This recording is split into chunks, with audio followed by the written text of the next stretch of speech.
Good morning, everyone. Welcome to our Blue Earth County Board of Commissioners meeting for August 10th, 2021. Our first order of business will please join me for the pledge to the flag.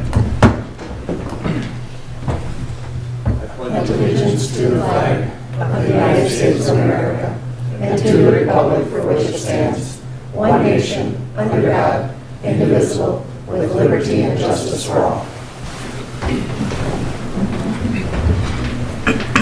Thank you, everyone. Bob, agenda review. Mr. Chair, there are no changes to the agenda today. I'll move the agenda. Blankenham. Second. You got a motion and a second for the agenda. Is there any discussion? Hearing none, all in favor say aye. Aye. All opposed? The motion carries. First order of business here this morning is to hear from our Veteran Service Officer, Michael. Good morning. Morning, Mike. Morning, Michael. Morning, Mike. Glad I get to do the easy early lifting. I think last time I was after Ryan, so before. Second that. So good morning. Are you saying we should put Ryan at the end every time? Yeah, keep me here as long as possible. I know he loves being downtown. Before I use the resolution for the state operational enhancement grant program, this is a grant program we've entered into, I think, every year in its existence. We've done it every year since I've been here, since 2016. The grant dollars are for about $12,500.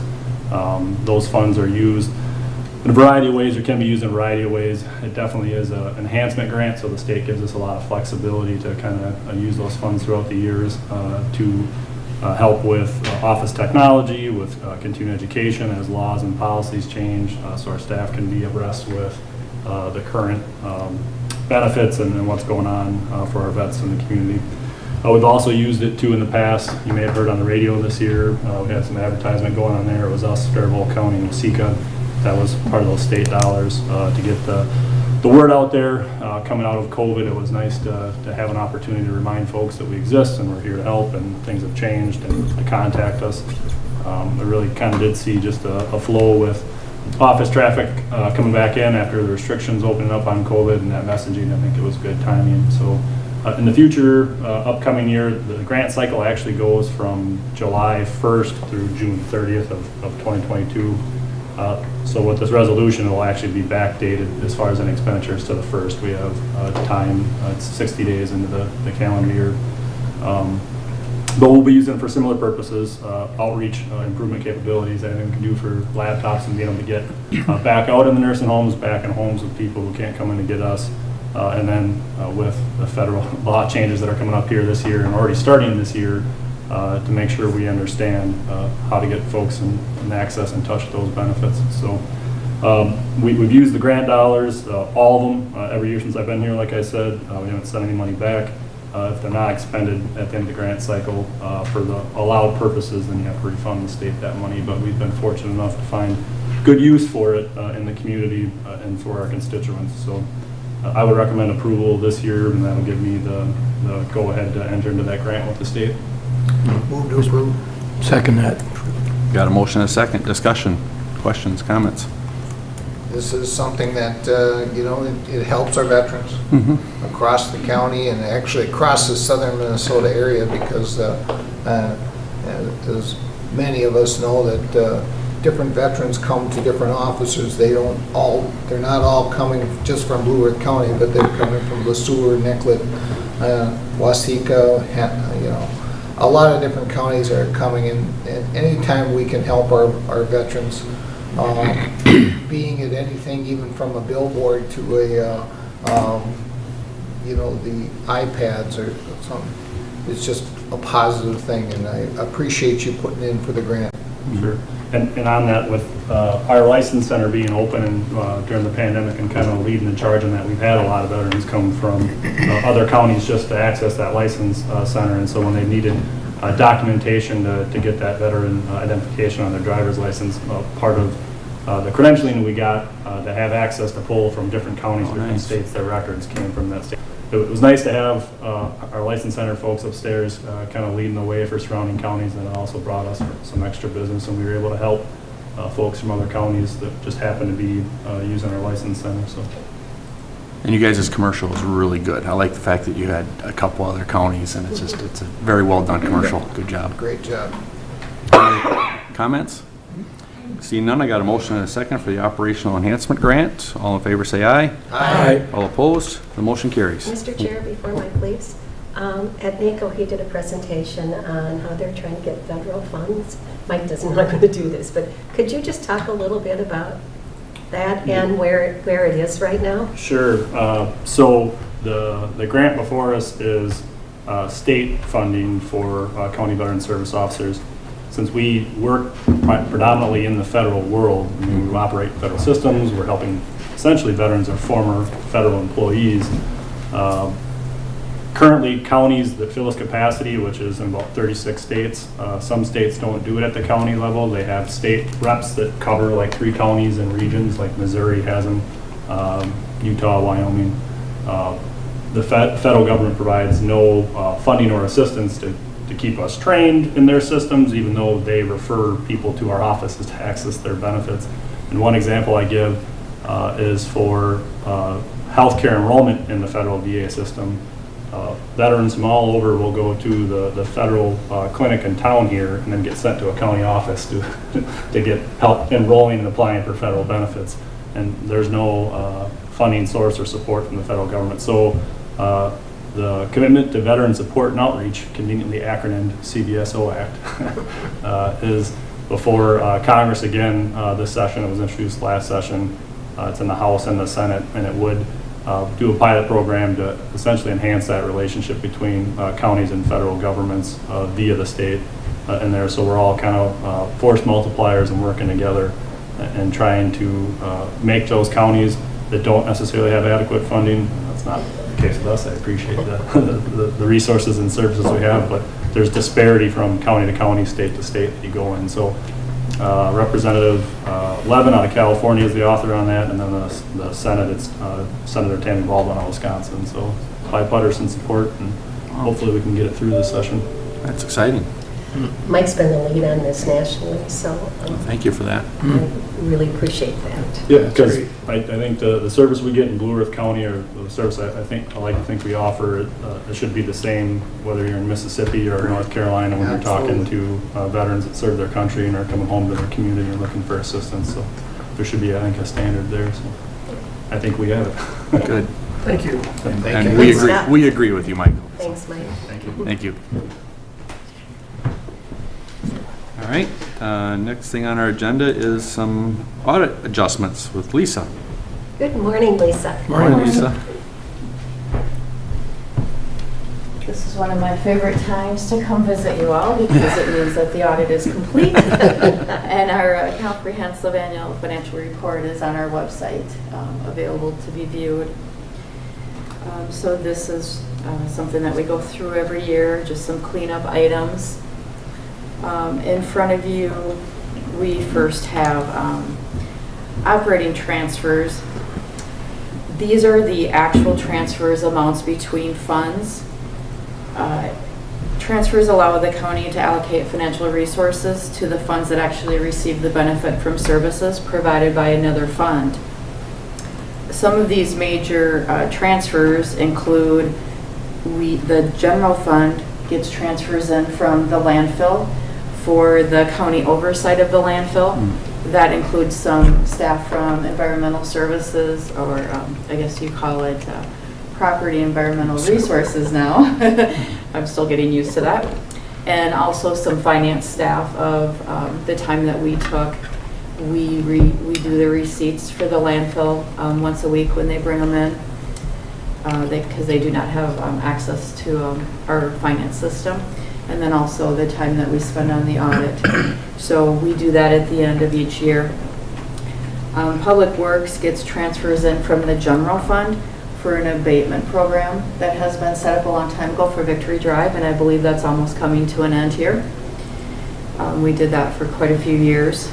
And then Public Works also gets transfers in from the Building and Capital Fund to cover some of their capital expenditures.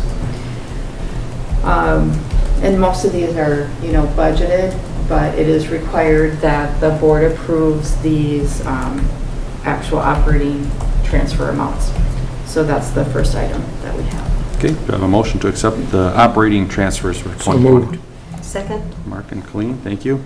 Any discussion? Seeing none, all in favor say aye. Aye. All opposed? Motion carries. Okay, thank you.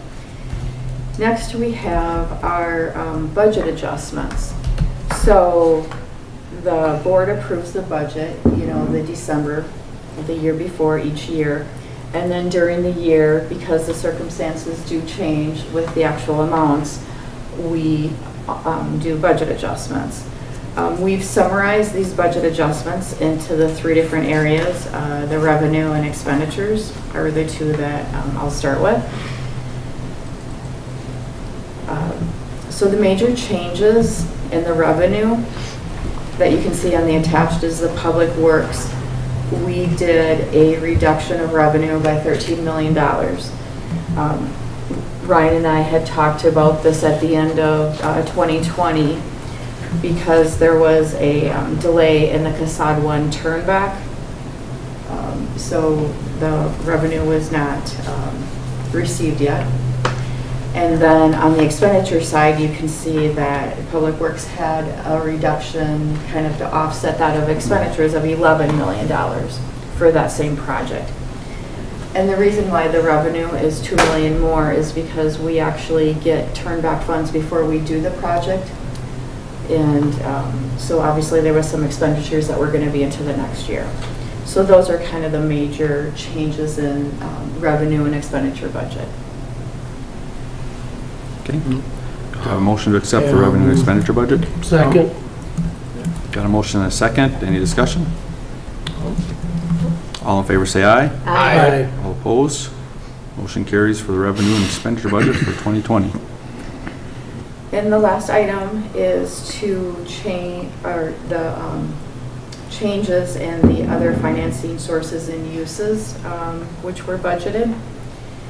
Here you can see that the major changes there are the building and capital use, which means we were going to forward some funds for the ditch advances that we've earmarked, where we're internally funding the ditches, but we just didn't have the projects to internally fund those. So that was reduced by $2 million. And then you can see on the other side of it, the ditches actually receiving that money was reduced by the same $2 million because they just did not have the projects, probably due to COVID, again, delay in projects. So those are the major changes that were in that area. Thank you, Lisa. Do I have a motion for the other financing sources? Got a first, do I have a second? Second. Thank you. Any discussion? I have a question. Go ahead, So instead of $4 million in the budget for ditches, we had put $2 million in. That's what you're saying? We were, what we do when there's a ditch project, instead of bonding for it and spending like $70,000 to $100,000 in like administrative financing, because the county has fund balance, we internally fund those. And the building and capital fund covers that. So we actually transfer the funds from the building and capital. So it's just kind of like a transfer. So we're using reserves for all intents and purposes? Yes, yes. Thanks. And we just didn't need to do that this year. Yeah. I just wanted to be clear on that. Yeah. Thanks. Other questions? Okay, hearing none, I got a motion and a second for the other financing sources adjustments. All in favor say aye. Aye. All opposed? Motion carries. Thank you. Thank you, Lisa. Thank you. Thank you, too. Lisa. And you heard the nice thing about the License Center, too. Mike. Oh, yes. Ryan? Good morning, Commissioners. Good morning. Good morning. Morning.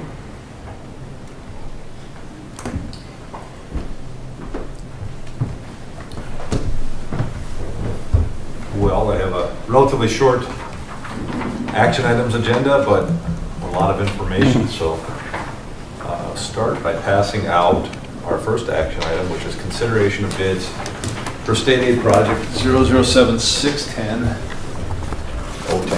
which is our county state aid Highway 7 bridge replacement over the Maple River, just a couple miles south of Mapleton.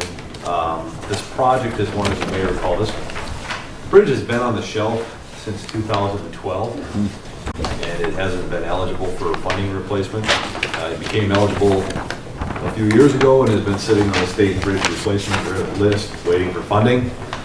Finally received that. However, the bridge plans were outdated because of the spec change years. We've talked about that. So we got those updated, finally worked through all the kinks. Got it out to bid, and we're pushing the end of the season now, of course. And we were fortunate in the regard that with our bids, we do have some contractor appetite out there. So our engineer's estimate was $829,055, and as you can see, our low bidder is Minowa Construction.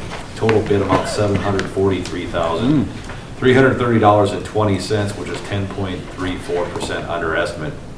You can see we got 3 good bids and 4 higher bids. The last 1 or 2, I would just say they were probably just throwing a number at it just to see if they got the work and make some profit, a considerable profit on it. So pretty broad spectrum. Our engineer's estimate is right about where we usually like to see it, which is in the middle of the pack of bids. So with that being said, I would recommend award of the bid to Minowa Construction, with the caveat that the schedule for the bridge replacement right now is to be determined. We had targeted getting the bridge replaced, at least returning the road to gravel over the winter. We won't leave the bridge out over the course of the winter. So we're working with the contractor, but the steel piling is an issue right now for material availability. But I would recommend award to Minowa Construction at the bid amount. I have provided you with the project bid abstract with all the detailed unit prices and bidders' prices for your information. So moved. Second it. Got a first and a second for the bridge replacement. Any discussion? Brian, I sent you a thing. I just sent it, actually. Okay. It's on bridges, and it's using fiber reinforced polymer Within the concrete? Within the concrete. Yeah, fiber reinforced concrete. You probably know all about it. I hadn't heard about it, so that might be something that we might want to. Yeah, sometimes we've actually had some of our bridge decks where we're looking for K-cut reinforcing steel under the fiber reinforcement. But yeah, I'll take a look at it. Thank you. Yeah, thought it was interesting. I got it from FH, Federal Highway. Yeah. Thanks. Okay, other comments? Seeing none, I got a motion and a second for the Cbso 7 bridge. All in favor say aye. Aye. All opposed? Motion carries. All right. Information items, project updates. County State Highway 27, the reconstruction from Minnesota Highway 14 to Cbso 2. The pavement is actually beginning today, starting on the north end of County State Highway 2. And we're expected for that work to take about 3 weeks. So as we start getting into all the COVID impacts of material availability, asphalt cement is another one right now that's a problem, which is obviously the tar that binds the bituminous pavement together. And the shortage on that is actually truck drivers. Right, the drivers, not the material. Right. Surprise, surprise. So we're seeing impacts on that. We're anticipating the work will take approximately 3 weeks to complete. Should be faster, but again, because of those AC delays, we're struggling with getting the adequate materials to feed the project. Mathwitz will resume the shouldering and final shaping work after the pavement's been completed. It's certainly a great sign to see it's ready, pavement's starting to go down. So personally, I wish they would have started at the south end, but I had a little bit of a bias to that where I live. I won't disagree. But they wanted to get the south end was actually reclaimed for that little piece there, and it is in stronger condition. They wanted to get that covered. That was holding up the traffic better than the north end. They want to get that covered, so. So end of September probably, by the time they stripe it and shoulders. Yeah, I will certainly be end of the fall still with the project. Knock on wood, shouldn't be pushing up against November or snowflakes flying, which is always our goal is to have them done before that. The guys like to have the projects done before hunting season, for bigger hunting, so that's kind of the goal. County State Highway 27 in Eagle Lake, Dirt Merchant Inc. is working on the sewer and water on Phase 2, which is between Thomas Drive and Linda Drive. The curb has been poured on Phase 1, which is the piece from Linda to Cbso 17. And they're gonna be back this week and next doing sidewalk and driveways, so that'll be coming together pretty quickly. Good to see that, and we'll, I think the residents out there are certainly tired of construction already. And those urban reconstructs are taxing projects because of all the utilities that are out there and how many times they have to dig the road up. But they're moving forward pretty well. The crew's doing a good job out there. My dad lives on that street, Yeah. and they've been very accommodating to all the neighbors out there. As far as I know, they come out and they want to go somewhere. They're moving signs. They're letting the people know that they're going to be in and out of there. So Deputy's crew is doing a great job over I there. agree with that. I think they're doing a really nice job. Work will begin on phase 3 at the end of this month, which is the piece from Cbso 17 to 55, or 17 up to, I think it's Moray in the city. Yeah. I'm sorry, I get the city Yeah. names, the city street names sometimes mixed up. The Cbso 57 North Riverfront Drive roundabouts at US Highway 14, that project is moving along. Sign installations are underway this week. The final lift of bituminous pavement and the striping is scheduled for next week again. The AC, asphalt cement availability may bite us a day or two, but we're hoping not. We are still targeting and hoping to open the road by August 20th, Oh, nice. so that'd be the end of next week. You say the light poles in? So we got all but 4 light poles, and what we did was, the city of Mankato, actually, because we're within city limits, we spec the same light poles as what the city has in their stock. And so the city had just received a shipment of like 27 light poles, and I think we were able to grab 23 of those, and we left out 2 or 3 poles that were at less than critical locations. Sure. And the contractor did a nice job of laying that out so that he can put up those remaining light poles that are kind of at the farthest reaches away from the roundabout. So he can put those up with just a lane closure and not having to have a full traffic closure when they come in. So yeah, that worked out very well, that there was stock available. So it will be open August 20th. August 20th. That's our target. Yep. And There'll then be a one- lot of happy people. Yeah. Well, I understand there's a few business places that are already having some sort of celebrations on Oh, really? opening. Yeah, I mean, just sales on different things and stuff like that, just because of the opening of the Shut street. off from the world. Yeah, yep, but, no, they're gonna be very happy that that's open. Victory Drive, which is your county stated Highway 82 from Stadium to Hoffman Road. The concrete pavement is underway, and that'll be the primary focus over the next 2 weeks. After that's completed, Dirt Merchant will be back in to do some of the final grading, turf establishment, sign, striping, work of that nature to put the project back together. The issue we have on that project, again, is another materials availability due to manufacturing and just general materials. The signal poles, so the traffic lights, are delayed for quite a while. They're delayed up until probably October. So we certainly understand don't want to leave the road closed just for that. So right now, we're planning to put in a 3-way stop condition. We understand it's far less than ideal, but it would at least get the road open, get traffic moving through there, and then we should be able to put the signal lights up with just lane closures and some flagment, and not have to have another full-blown closure is what we're tentatively planning. Actually, I drive that a lot, and I go on both sides. I do Stadium and, yeah. Anyway, it hasn't been bad. Hoffman. Yeah, Hoffman. Oh, yeah. It hasn't been bad at all, surprisingly. I mean, you see a little bit of backup when people are going on to Glenwood. They're coming off Glenwood, Yeah. going on to Hoffman.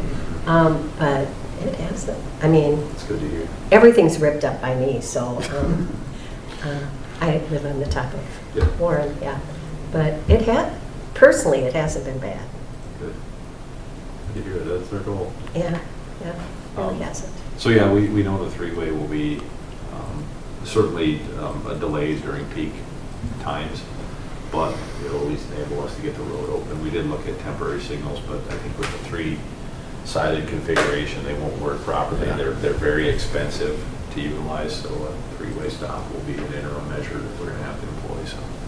Well, it really helped good that Pole Road took over so much of the traffic. Yeah. Absolutely. You know, you basically the folks going in the same direction didn't really have much of a extension to their drive to go to the university or in that campus area, you know, so.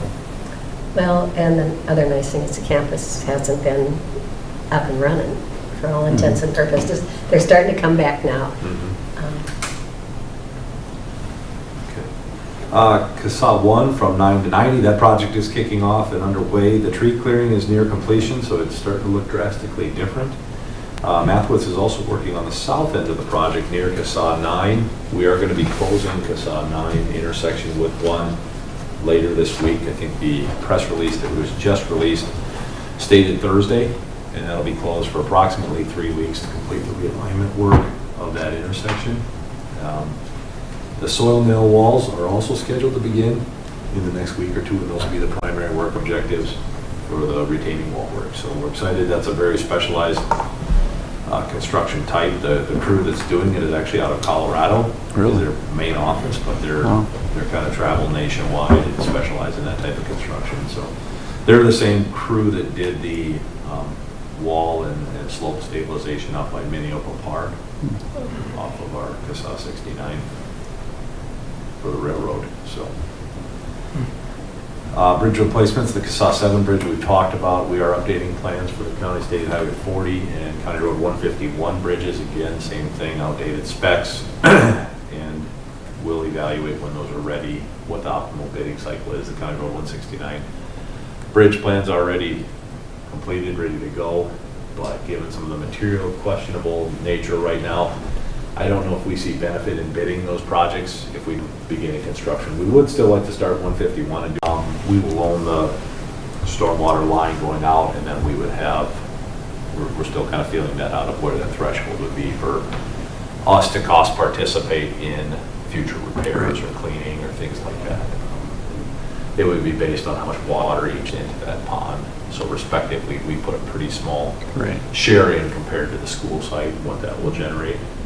But at least gives them some surety that we're going to be there to help them in the future to pay for the benefit that we do receive. And we would have that cost with our own funds. This just makes a lot of sense to me. I mean, this is awesome that you're getting that put together, because you're right. So they've been great to work with. That's been, it's been a good project. There's been challenge in just all the coordination that has to happen because of the number of players between the county, the city, the school district, and then all of the respective consultant staff that are doing the design work. But it's gone pretty well, and then again, the sidewalk to the north as well will be part of our project. So they're moving along on that. The city was going to be responsible for any easements that we need for the sidewalk construction. So I hope that goes. A sidewalk in front yard is always a touchy challenge. subject. That's something we did put in the city's lap to work on, knowing the landowners. CSA 10 and 72 in Vernon Center.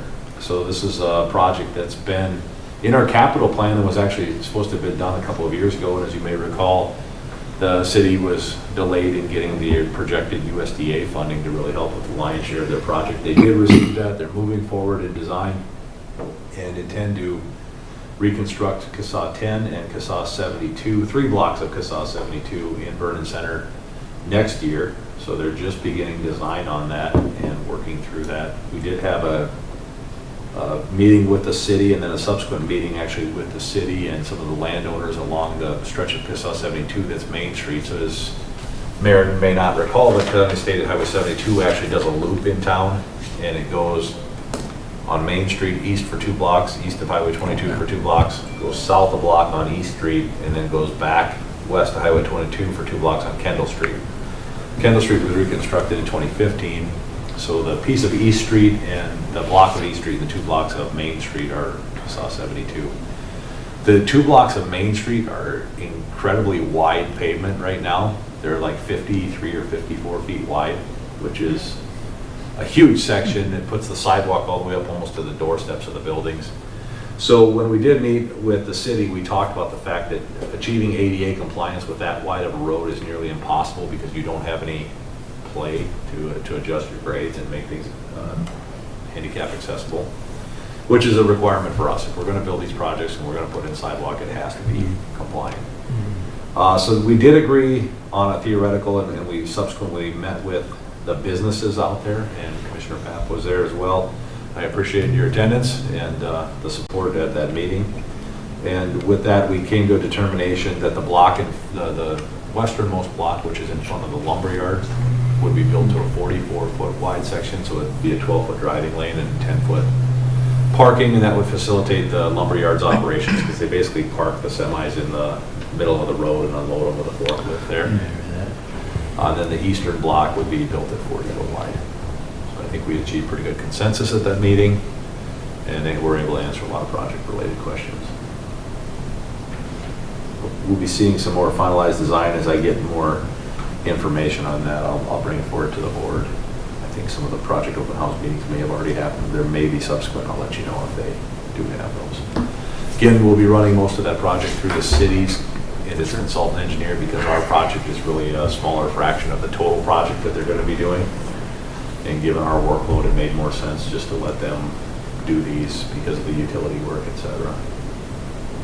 So You put up a, signs on the road that no parking if there's a semi parked in the middle of the road. that's one of the things we talked about actually at that meeting. that one was developing some no parking zones or unloading zones only. Yeah. So maybe they could utilize that shoulder space for unloading one side of the truck, have it come around and unload the other, and we'll actually do a thickened walk, or basically a driveway pavement between the building along the frontage of their building, so they'd have continuous concrete so that they Yep. better meet their needs. And we understand that's a very important business for that community. Absolutely important. All right. Two more. CSA 11 from 20 to 68. We're working on plat development and finalizing design on the east end, which connects to Minnesota Highway 68. We're going to be having second round meetings with the east end landowners to discuss the revised design. We were able to, we had to kind of make a swing to connect into Highway 68 to bring it into more of a perpendicular. It was at a really oblique skew previously, and it really poor sight distances, and cars were coming off Highway 68 at really high rates of speed. But with that said, we got into people's yards more than they liked, and so we were able to review the design and tweak it and try to compress it and compromise. So we want to meet with them and show them the compromised design. We're still going to have impacts to them, but we were able to pretty significantly reduce it. I think we were able to move the road almost 75 feet, which is, I think at this point, probably about as good as we're going to be able to get it. So the next step is to get that finalized so we can finalize the plans and get Jack Vine right away that job, because that's a long project and that's a lot of landowners to meet with. Briefly, CSA 6 study from CSA 20 to Lily Lake subdivision in Lake Crystal. I've had a few conversations with MnDOT regarding methods of constructing a trail between the bridge pier and the slope paving that comes down. We went round and round on it. In the end, they decided they really don't want us to disturb and get anywhere near the piling for the bridge. So we did talk about possibly filling up it, and we're going to look at if we could fill on top of the slope paving and actually raise the grade of the trail up. And then we'll have to look at the cost and make a decision on, do we want it to run along the road? Do we want to pinch the road and limit the width for vehicular and agricultural traffic, which is going to be a significant consideration. With that, any questions on any of the projects? Any questions? Nope. I don't have any. Okay. Thank you, Ryan.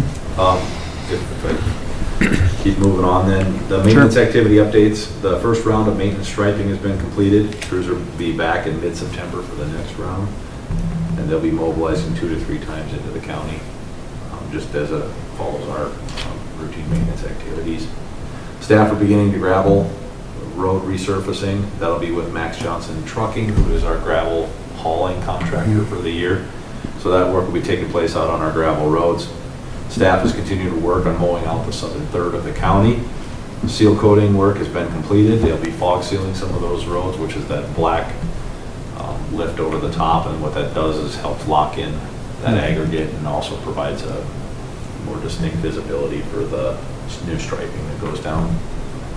And we'll also be replacing a centerline culvert on County Road 133 this month. The CSA 6 culvert that we talked about last month is completed. Staff are allowing a little time for that to settle. They'll be patching that at the end of August if anybody asks. That's the anticipated schedule. And briefly, Rapidan Dam update. We've had several meetings with BAR. We're actually going out to the dam tomorrow to look at the dam, go up the river basin on either UTVs or a john boat and give them an actual site visit. So with that being said, they've been making progress. For the removal study, they've been working on sediment discharge investigation, environmental analysis, floodplain and channel calculations, and design sediment removal calculations. Right now, they're anticipating that if we were to have to reshape the channel, as we've discussed, and go nearly back to the confluence with the Lawton one, with the volume of fill that would have to be removed would be about 740,000 cubic yards. Wow. Which actually, compared to the last study, is Yeah. considerably less. We were in the millions. Yeah. So it's still a tremendous amount of soil and sediment. And some of that could probably, I would just say, it's spitballing a 50-50 split of moved on site versus hauled off site, thereabouts. So we would try to not haul it all off. The draft report, the body of it is filling out nicely, and they're also working on additional DNR, Army Corps, MPCA coordination. The repair study is also moving along nicely. They've completed the hydraulics to determine the spillway flow velocities, which is, as it comes over the OG of the dam and hits the apron, what's the true velocities, and then looking at energy dissipation models, can we put in a system to dissipate energy? They've investigated the scope of the gate repairs completed by others and what's been proposed, and the investigations that have been done on the gates, determining what repairs are truly needed, and advancing the report text and beginning cost estimation. So coming along again, probably October, when we could bring those reports forward to the county board for a work session.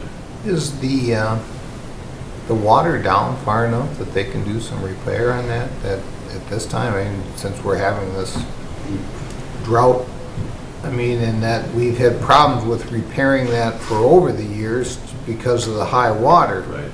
Consistently over the last 5 years, we've had high water. This year we don't. Is there This would be the timing to do it, yes. As far as weather conditions go, this would be ideal. The issue is that because there's such a big question mark, what we're going to do? exactly, nothing's happening with respect to repairs. I think everybody's pretty apprehensive to invest in any resources. Get it? I have also had conversations with Alpine Pacific, who was interested in evaluating a lease option if we do move forward with the repair. So we're trying to advance that portion of it too and get a written proposal for them for the board to kind of consider in parallel with the reports. So it's A lot of busy stuff. Yes. So get some of them roads done over in District 5 so we can get around. The gravel roads are taking a beating over there. I got a couple more calls last week, but I just tell them we're doing the best we can. And the dry weather doesn't help neither. Right. It's very hard on those roads. So how many roads are gravel? How many miles? I can't remember. Yeah, the exactitude, I want to say. 350? Yeah, I was going to say in the neighborhood of 350 miles Okay. are gravel, and about 400 are paved, Paved, yeah. center line miles. Thanks. Any other questions for Ryan before we let him? I would just add, we're doing the southern third for mowing. As far as spraying and stuff, I'm still hearing a lot on wild parsnip and concern about that in the road ditches and getting into the conservation areas and farm fields and things like that. Do we have a wild parsnip plan? I see the drainage blog mention that a little bit, kind of tying the two together, but So, yes, so we are responsible for invasive species, toxic invasive plant management. And so we do spray, we do send notices out to townships when they have those noxious weeds. So Mike Samuelson in our department is our weed inspector.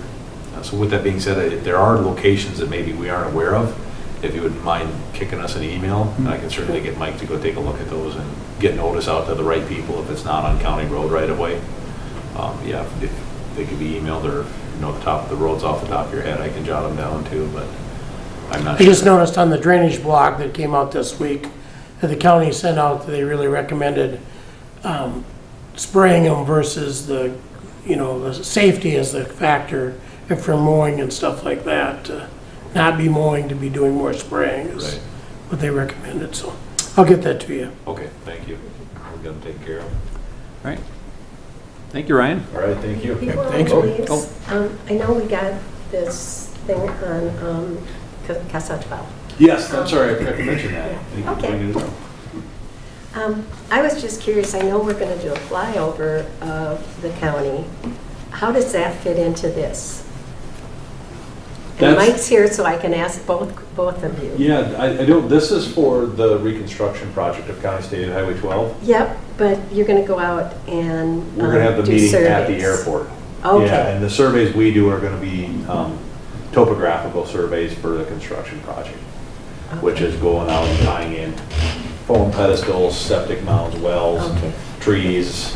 I just didn't know how the flyover, Really not. not? Necessarily. Okay, that's my question. Yep. All right, but yes, thank you for pointing that out. Public open house meeting, you all should receive a Yep. notice, is the 24th, I think 4 to 6 p.m. at the airport. We're gonna have it since it's Okay. right up in that neck of the woods.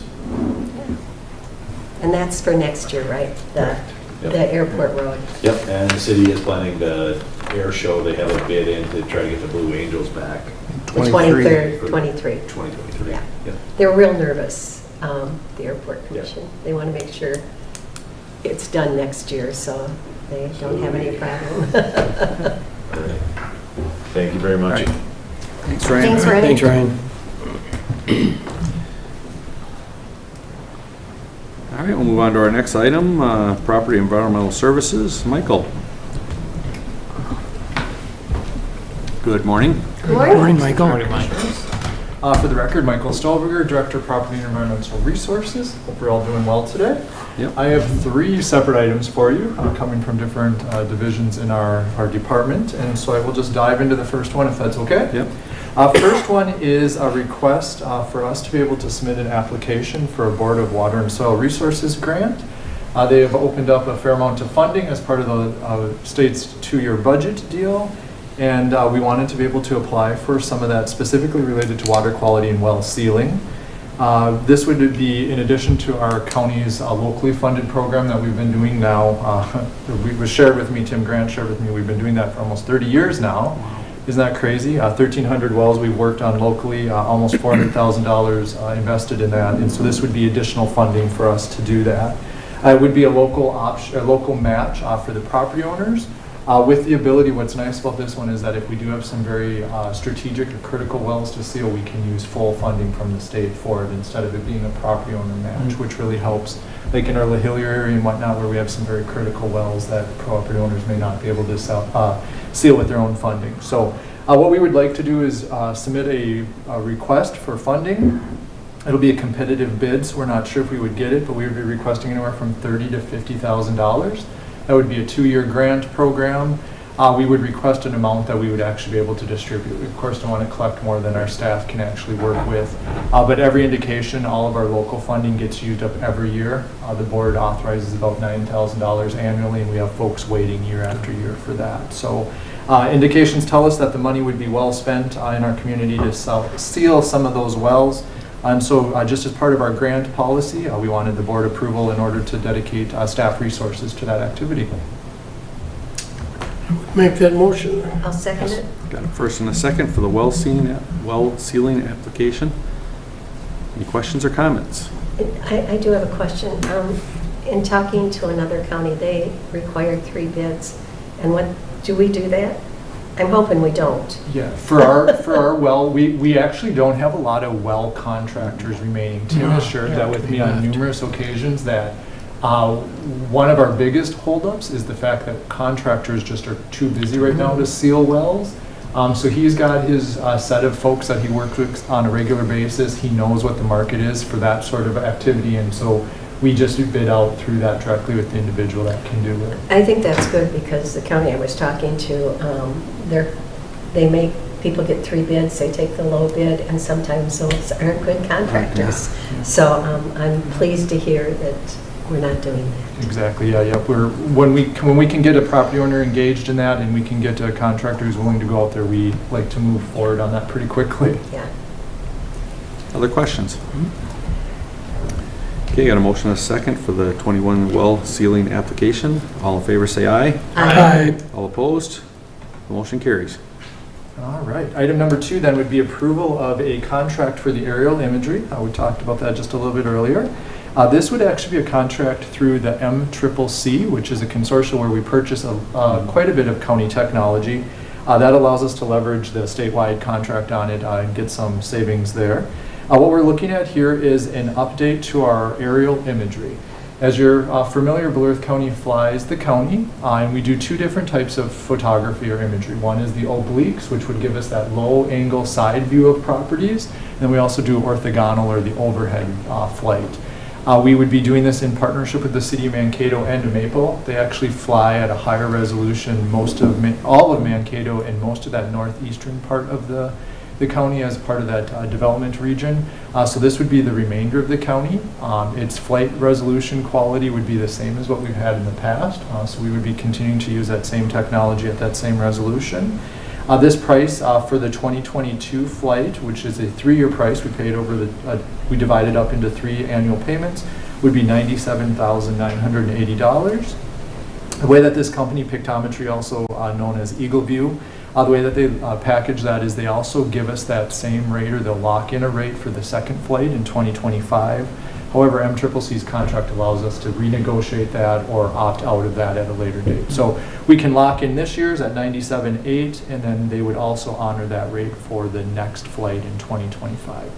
This is in the capital budget for the IT department, so it is accounted for in that budget, like I said, for the 3-year period. So entertain, or I'd appreciate approval to sign that contract, and then of course answer any questions you might have about that.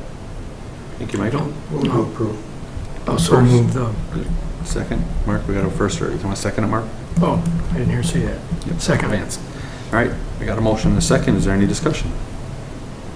No. It's a great program. Sitting on planning and zoning, we see these maps and use these maps all the time, and the technology is just amazing, and it just makes it so much nicer to present stuff.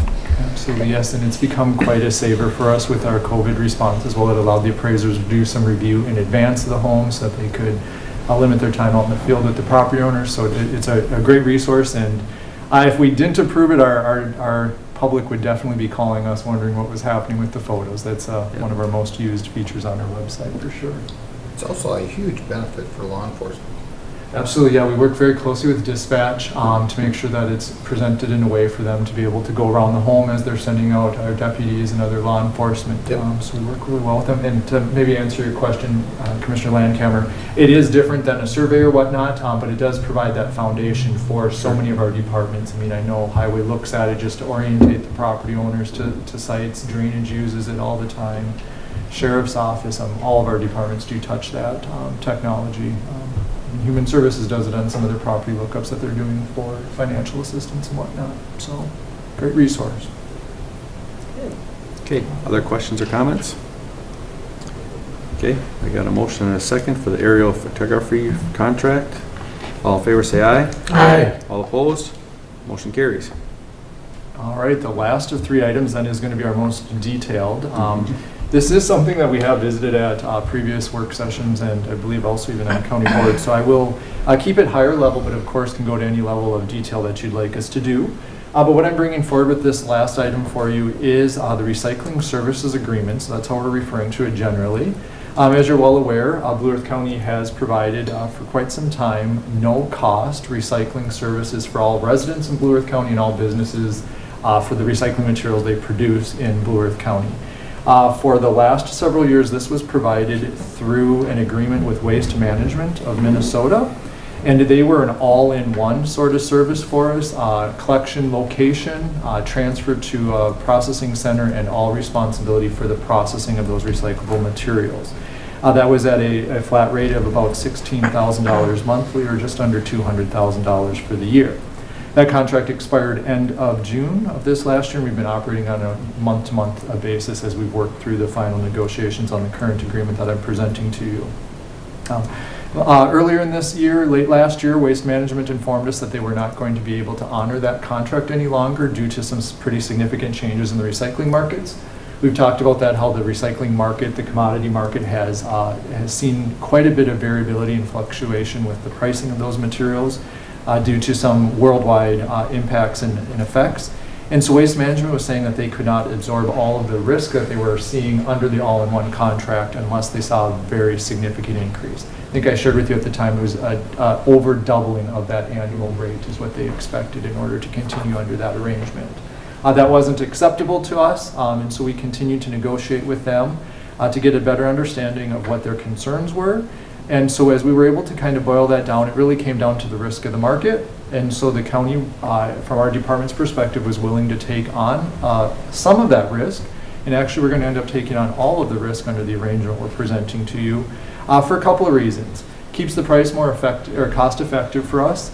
It does allow us to get a better handle on what's going on with our recycling operations and programs so that we can plan on ways to improve that as we update our solid waste management plan and our recycling plan going on the next few years. Those are on our long-term planning project list. So what we have available for you is 2 different agreements, and the agreements are going to cover not only the recycling acceptance, the facility out in Lahilier, but also the transfer of those materials to a processing facility, a materials recovery facility, MRF, and then also the agreement with that MRF in order to turn those recyclable materials into a commodity that will then have them sell back into the marketplace for us. So agreement 1 is with Waste Management, and that is called the recycling agreement, as you've read through that, and it has an operations plan associated with it so that we can better control the actual operations at the Lahilier facility. This will be a drop-off site, as I mentioned. It'll maintain the 24-hour services outside. It'll maintain the inside drop-off services for commercial businesses and residents of Blue Earth County. And it does make one minor modification for them, that they will not be staffing the residential drop-off on Saturday mornings. They'll have that drop-off only available for commercial operations on a holiday week. So that is a change. We did pick up some additional bins and whatnot for 24-hour drop-off, which is where we were seeing the use of that facility anyways. People like to drop it off outside, not very often were they actually going inside the facility. So that is a change in there. There is a slight increase, or I shouldn't say it's a slight increase, it's a pretty decent sized increase actually, but not nearly what they were originally proposing. You can see it's a 3-year deal for us with 2 additional years if the county would choose to want to extend that contract. The rate's anywhere from $19,000 a month up to $22,000 if the extensions are authorized. So yes, an increase there, but we were able to modify that by assuming the risk in the commodities market, which is agreement number 2. Do you want me to pause there for questions or keep rolling? Yeah, let's pause for questions. Is there any questions at this point? Again, we've already seen this at a work session. Had a lot of discussion about it, but any questions at this point? Okay. Because that's the side of the program that our residents will see. That's their drop-off facilities. It's how municipal or the cities of Blue Earth County would be bringing their recycling materials to us for that free drop-off and disposal. So now what we're moving into the behind the scenes part of the program. And so this is an agreement with DEMCON Materials Recovery out of Shakopee. And they will be providing all of our processing, recycling, and marketing of the recyclable commodity after Waste Management has dropped it off at their facility for us. We're responsible for all of that material, and so we're passing on that responsibility to DEMCON. The way that the DEMCON agreement will be set up is it's also a 3-year term with a 2-year renewal if we'd like to keep those in hand. And what we'll be able to do with them is pay a per ton processing and materials marketing fee, and then we receive a rebate on all of the materials that they are able to sell into the commodities market. So the way that works right now is our current rate will be $76 a ton, and then every month we get an accounting of the value of the commodities. The July commodities value is actually just under $100 right now. So DEMCON would be paying us $20 a ton for the recycling materials we were bringing to their facility. So with the market the way it is right now, the risk is good. We would actually be making money. We have about 5,000 tons worth of commodities annually. So 5,000 times $20, you can do the math there, and it actually brings in some revenue there rather than us paying to recycle. The market could turn around on us. We just assume that risk. And so we worked with Bob to kind of have that in a separately identified fund so that we can track this over the life of the contract to see whether or not it's a good deal or a bad deal for us. But it is something that we were looking at taking on to give us better information and also have the ability to provide some additional service here at the county. So we'll be doing that on an annual or on a monthly basis. and watching what the market does with them, but they will handle all of that work. So we're still not any more involved in the day-to-day operations. We just have a better handle on the information, and we have the risk there or the potential reward as the market's showing us right now. So that's agreement number 2. I can take questions on that, or I can bring them all together there for you for our requested action. Does it make sense, Mr. Chair? Any questions on either item again at this point?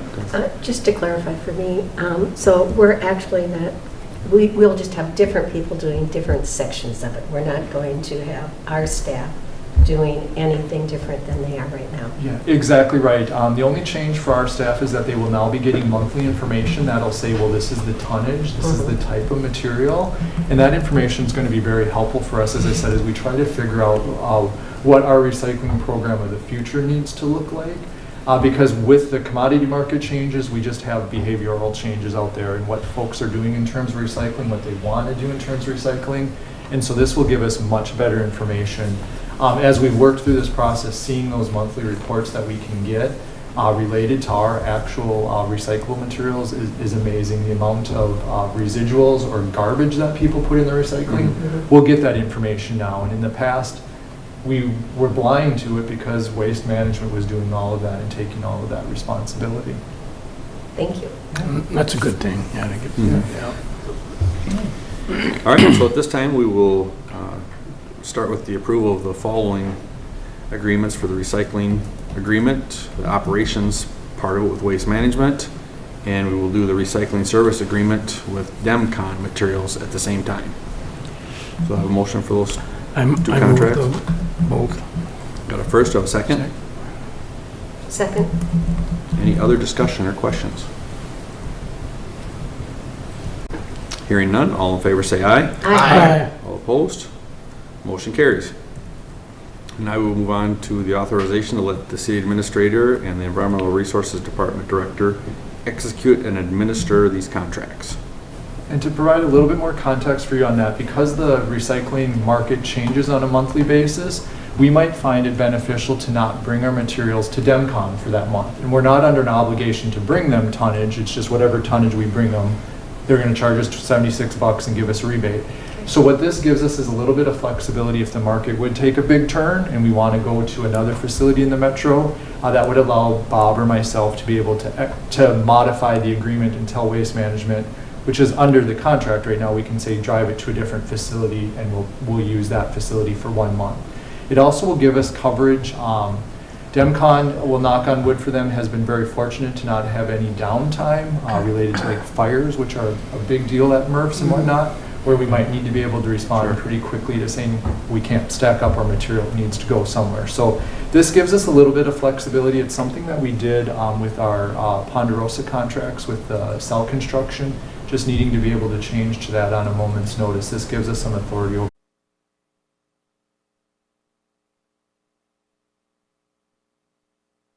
We got 10:15. We'll get our meeting going again here. Our next item is to hear from Pat, the county attorney. Morning, Pat. Morning, Pat. Mr. Chair, Commissioners, if you have any specific questions, let me know. And just to give you some brief information, we're still working on the backlog with the courts, planning on in a couple of weeks having a meeting with the criminal justice partners and dealing with that moving forward. There are some initial plans in place. We do have some fairly good projects, which I think quite a few of you are aware of. They've been pretty time-consuming with some enforcement actions and condemnation going forward and whatnot. So, but other than that, I will just entertain any questions which you may have. Any questions or comments for Pat? The court systems is getting back on track, Pat?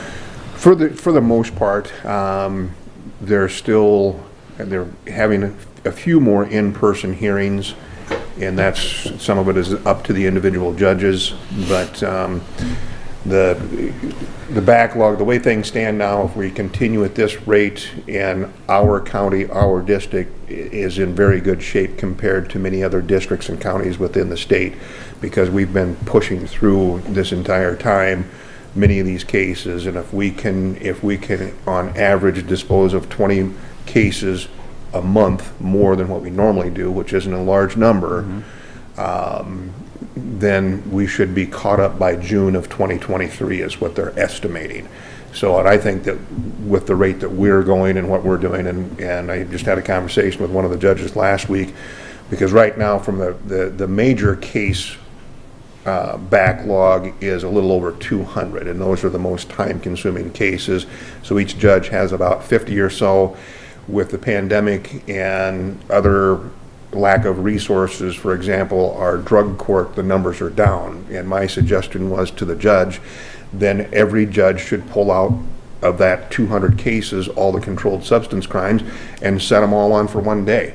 And, you know, because until people are at the courtroom door, they don't have any incentive to take care of these cases and dispose of these cases. But if they want the numbers to increase in drug court, you've got to have them an incentive to do so. So, but the 200 cases is not, you know, there's one district that is over 14,000 cases behind. And it's just, you know, I've talked about some of the other areas, other counties that their major caseload, they're 1,000 cases behind. So, and the vast majority of what goes on in the 5th Judicial District is right here in Mankato, and then you throw in Nicollet County and Brown County, and you're taking about 45 to 50% of the cases district-wide. So.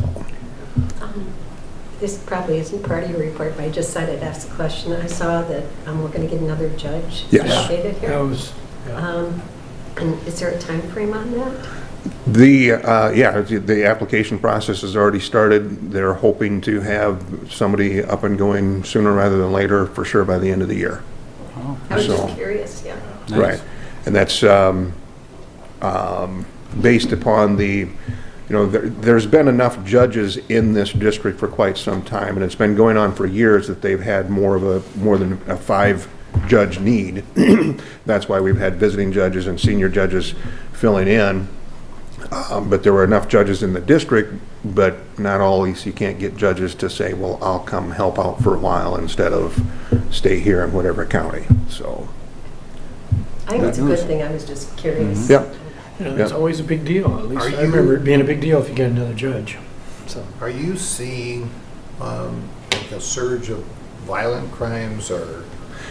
Our numbers are reflective of, in part of what's going on nationally, that some of the more petty crimes are down, but our more serious crimes are up.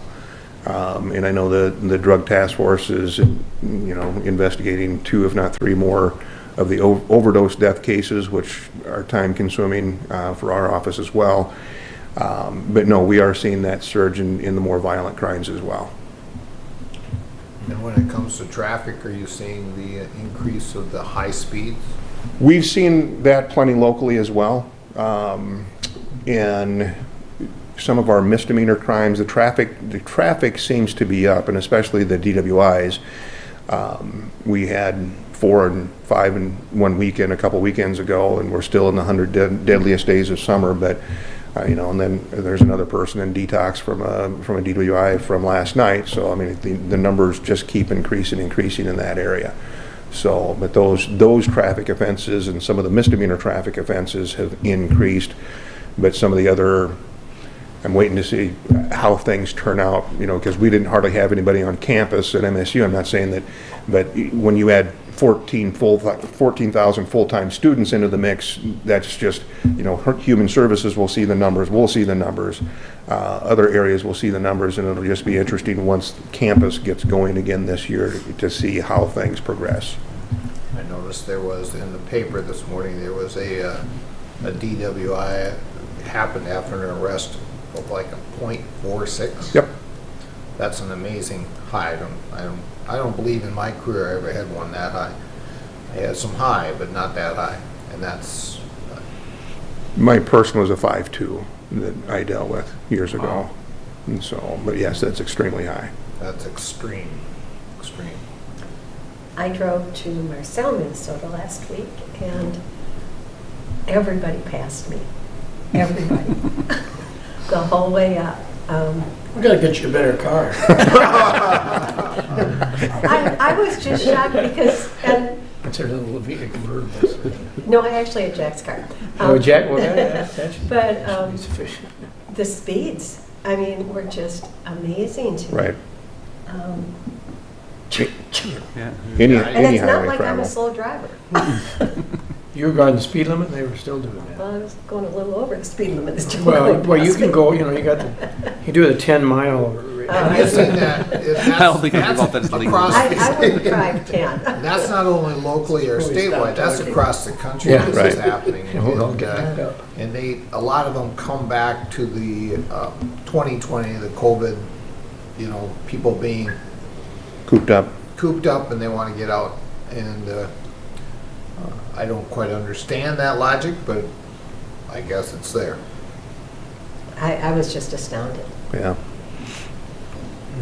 Okay. Other questions for Pat? Thank you, Pat, for that Thanks, report. Pat. Appreciate it. Thanks, Pat. All right, we'll move down to some administrative services. Mr. Chair and Commissioners, first item is the County Board minutes for July 27th. Move the minutes. Second. Got a motion and a second for the minutes. Any discussion? Hearing none. All in favor say aye. Aye. All opposed? Motion carries for the minutes. Bills. Next are the bills for the 2 weeks indicated. I'll move the bills. Second. Got a motion and a second for the bills. Any questions or comments that haven't been fielded already? Hearing none. All in favor say aye. Aye. Opposed? Motion carries for the bills. Well, Mr. Chair and Commissioners, item number 10 in your packet is the Human Resources Department agenda. We just have informational items for the board today. We did fill a part-time library clerk position. We also administratively had some change to a resignation date of a human service supervisor and subsequently have initiated recruitment to fill that human service supervisor position. We had completion of employment for a clerical specialist in the public works area, and so we've initiated recruitment to refill that position. Then we've had a couple of resignations within the jail for a couple of correctional officers, one part-time and one full-time position, so we've initiated recruitment to refill those positions. And then we had a human service supervisor who has resigned, and so we've initiated recruitment to refill that position as well. Be happy to answer any questions the board might have on the human resources agenda. Any questions for Bob? Nope. Okay, thanks, Bob. All right, Mr. Chair and Commissioners, I have number 11. Your packet is an exempt gambling license permit application. This is from the Minnesota High School Cycling League. They have an event at the end of October scheduled out at Mount Cato. I'll move the Second. permit. Okay, got a motion and a second for the exempt gambling permit. Any discussion? All in favor say aye. Aye. All opposed? Motion carries for the gambling permit. Any other business, Bob, for committee reports? That's all I have for you today, Okay, Mr. Chair. Thank you. At this time, we will start on our commissioner reports and committees. Kevin, I think I'll start with you today. Okay, I participated with other commissioners. It'll be mentioned work session, the board lunch, attended the JD 15 final hearing on July 27th, as well as a short-term rental ordinance open house. JD 9 hearing, we participated in SWCD meeting on August 5th, and with Vance attended the Blue Earth County Farm Bureau annual meeting. I also attended the Blue Earth County Night at the Moondogs, as well as a CD 89 landowner meeting. I met with other staff and others concerning, Ryan's already mentioned, the Vernon Center Street project on August 2nd, and continued discussions on the Lincoln Township Baptist Church with the township officers from Lincoln Townships. Upcoming events, again, just invite and remind everybody there was a wrong date on social media. The Blue Earth LeSueur County Farm Bureau Breakfast on the Farm will be at Madison Lake again this year on August 21st. That concludes my report. Thank you, Kevin. Mark? Okay, it follows a bunch the same as Kevin's, after the work session on the 27th, and then yes, participate with the JD 15 final hearing, and then as we all think attended the short-term rental ordinance open house that night. On August 4th, we did have the department head meetings, and somehow I did miss that Farm Bureau thing that down. And then August 5th did have RCF at the office, new office we have downtown. And that actually concludes my report, Mr. Chair. Okay, thank you, Mark. Clean. Mine's pretty short today, too. Things that haven't been mentioned yet. On the 28th, I had a Southwest Minnesota Housing Partnership meeting. And, you know, with dollars that are going for rentals and stuff, lots of information there. I had on the 29th, NACO call on the American Rescue Plan. On the 2nd, the Diversity Council. The Diversity Council is going to take a little pause and try to figure out what the priorities are. Are they the right ones? Or what partnerships need to be built, that kind of stuff. So we're not hiring anybody right now. The board's going to look at what are the priorities and what should they be doing. That night, I went to the city council meeting with Vance regarding the tower at the airport, and then they did a presentation on Highway 22, which was interesting. I guess I'd like to see that as maybe part of a work session, because it's very complex. And Mark, you know that better than anybody with Maple, but that might be, I think it's really complex. Oh, no, it's... Yeah, and then on the 5th, I was part of a webinar on vaccines and local government. And I'd like to talk about that after, just quickly, well, I can do it now. I guess I'd like to know, and Pat, you're probably part of this, Bob's probably part of this, I'm not sure who's all part of it, if the county board can mandate vaccines for our staff. Because I think that's important. Okay, I'm done. Did you want an answer on that question, or is that? Well, I think they probably have to do a little research on it. Probably. I see that the service, the U.S. Army and stuff, They're all doing it. are going to be Federal. doing it. Yep, So, it's a safety, health issue for them. yep. Vance? All right, well, a lot of the things have been mentioned, the work session on the 27th, the rental ordinance open house. On the 30th, I had a national membership call from NACO. And let's see, the city of Mankato's work session about the airport. On Wednesday the 7th, I had AMC coffee. We had a department head meeting. Attended the Bridge Plaza ribbon cutting with Mark. I had a library board meeting. And then, of course, the Farm Bureau annual meeting at the Blue Earth County Fair.